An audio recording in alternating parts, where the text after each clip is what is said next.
G'day guys and gals, I am going to get stuck into the time-lapse of this video very shortly, but just before I do, I'll give you a quick sneak peek of how this painting turns out. And as I'm gessoing this nice big canvas, I just wanted to say that the long-form video will be in the description below, so if you want to get right into the nuts and bolts of how we paint this and you'd like to follow along with the tutorial, then please feel free to click on that link. But for now, grab yourself a cuppa, kick back, relax, and let's get stuck into it.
G'day guys, I'm just going to jump in here really quick now. You can see down the bottom of this flower I'm putting in some real dark raw umbers and some nice dark Mars blacks even. And what I'm doing is, you'll see that I'll put it onto the flower or the particular painting, and then I'll just start to tweak it and lighten it back.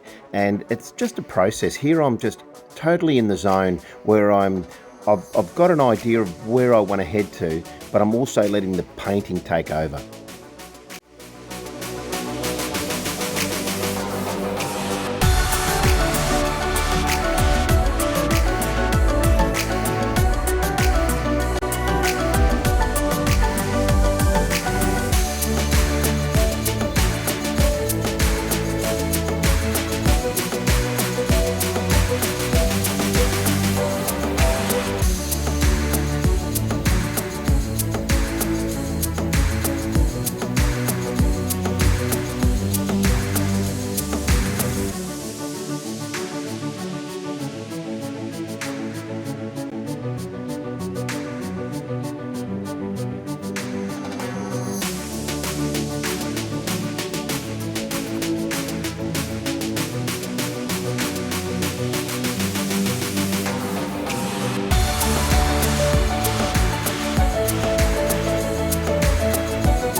Now here's where the painting started to take a little bit of a different turn. I started to get these drips and other things like that in place, and I started to see black umbrellas and a real somber mood with these stark pinks and magentas against the raw umber and Mars blacks that I put in, and all that beautiful yellow for the centre. And I just started to feel that, you know, this was more of a somber painting, and it's sort of a rainy background on a wet, cold day. And yeah, it started to give me an idea of some sort of names for the painting, like Somber Rain or Somber Bloom or Somber Season, you know, Somber Petals even. So if you think of any names that you think are more apt for something like this, then please put them in the comments and let me know what your thoughts are, or whether you like any of the names I just mentioned.